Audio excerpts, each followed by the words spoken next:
mean, we're training some different systems right now for cancer diagnostics, and I do ask the question, are we doing the right thing? Which I do believe we are for cancer, and Hmm. I think that do you think it's an all or nothing? Like you can't at all have any type of AI, or you can't, where do you think the line is that we shouldn't cross?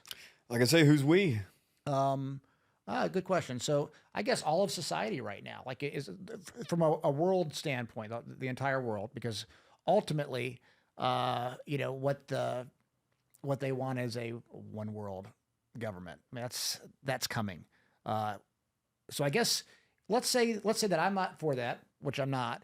I'm on the side that would want to fight against that, but I also think that uh, some AI is good. I mean, is that because you study this a lot more than I have, obviously. Is that online with how you're thinking, or is it a different Like, idea? like I say, there'll be very, very different approaches to this. If there's good reasons not to make me king even for a day, but if I were, I would certainly ban any AI being created that was above human level intelligence. In fact, I think that if I had my way about it, civilization, or at least the sub civilizations, the subcultures that I have any impact on, would minimize it and treat it as if it were radioactive, Mm, or treat it as if you were summoning demons, and if we have to summon the demon to do our will, then you have to be sure to do it in a specific way and to banish it and keep it banished most of the time. But that's not what's happening.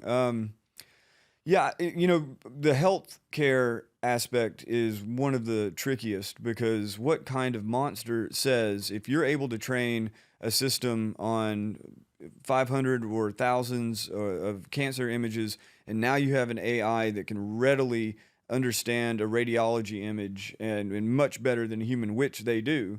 hmm Probably your system can recognize the beginnings of a tumor much more readily than a human eye.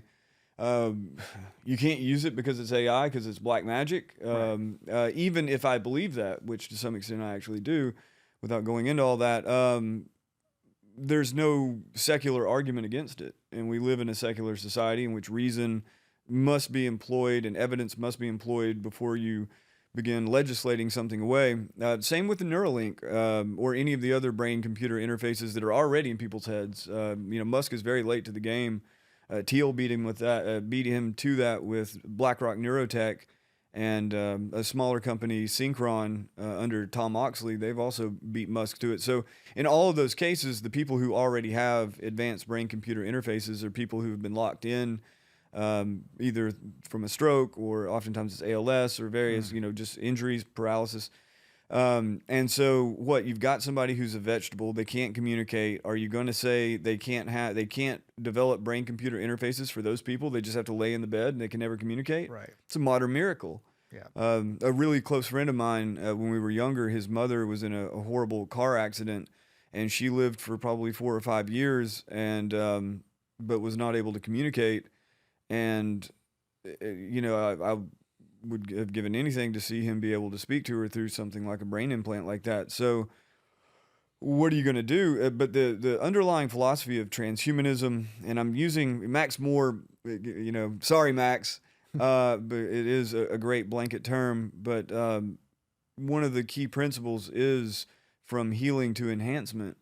And so all of these medical projects are just initial phases for what will eventually be used for just total enhancement of the human being.